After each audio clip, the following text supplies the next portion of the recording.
Am I holding the best fire making knife made? Quite possibly.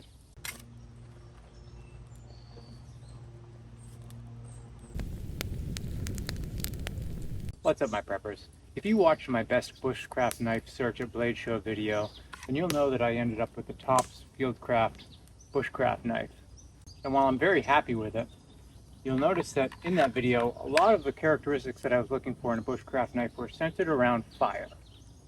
Yes, self-defense was part of that, being able to baton wood, rugged, made in the US, stainless steel, all of that. But a lot of what I was looking for was around making fires. And while I'm happy with this knife as a bushcraft knife, I'm not sure that it is the best fire-making knife.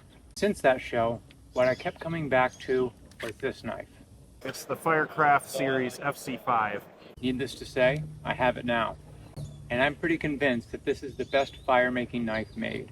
Let's back up for a second and first establish why anyone would want a Firecraft knife, or a knife specifically made for making fires. In a survival situation, having a fire is a lifeline. It provides security, it provides warmth, it's a means to cook food, purify water, and having a designated fire-making knife would hopefully encourage one to practice the art of fire making.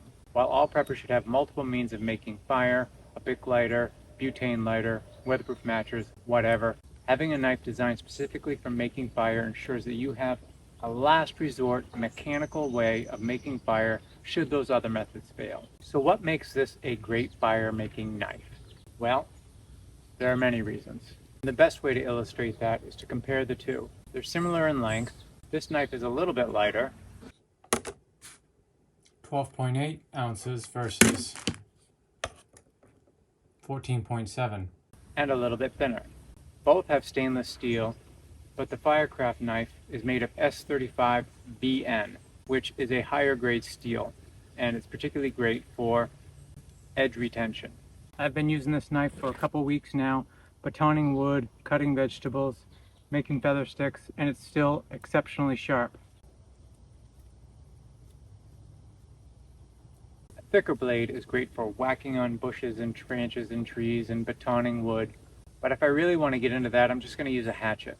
What I want in a fire making knife is the ability to cut fine feather sticks, to strike a ferro rod well, and in a worst case scenario, be able to use a bow drill. Now on that subject, you'll note that both knives have bow drill divots. The Brothers of Bushcraft has a fire drill divot on both sides. Here's the Firecraft.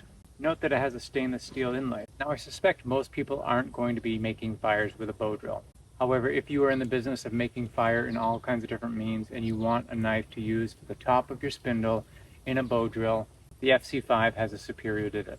Why? Well, it's deeper and it's wider. That makes a big difference when you're using the bow drill and turning the spindle.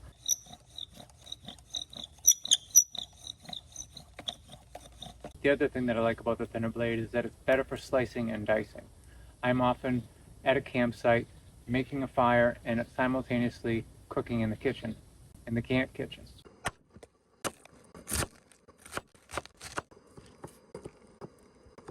The grind also makes a difference. This is a flat grind. This is a Scandi grind. Great for batoning wood, great grind overall, but not as good as a flat grind for slicing vegetables, or feather sticks for that matter.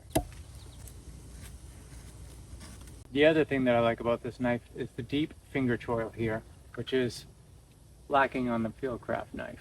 This choil is better if you want to get in close and work with a stick, whatever it is you're going to cut. You can get more intimate. I feel less comfortable getting in there with this knife without that deep choil. The other thing that makes the Firecraft knife great for making fires is its ability to effectively strike a ferro rod. It sounds simple, it sounds basic, but you don't realize how important that is until you try striking a ferro rod with different knives. So the Brothers of Bushcraft knife has a little carve out on the handle designed for striking a ferro rod. And that is nice, it does work, but I can't quite get the grip on it that I want. So I gravitate toward using the spine of the knife, but this knife lacks a 90-degree angle on the spine. It's close, and I can get sparks, but not much. This knife has a notch in the spine designed for the ferro rod. It also has 90-degree angle. Here's the notch. Here's the spine.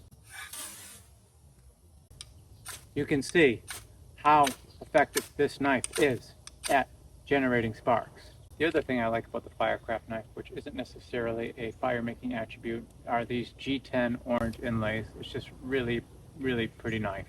From a survivalist perspective, I also like the 3 holes in the handle. This is a better design if you need to lash your knife to a stick or something else. Now onto the sheaths. Again, not quite a fire-making attribute, but I do prefer the Firecraft sheath to the Brothers of Bushcraft Fieldcraft knife.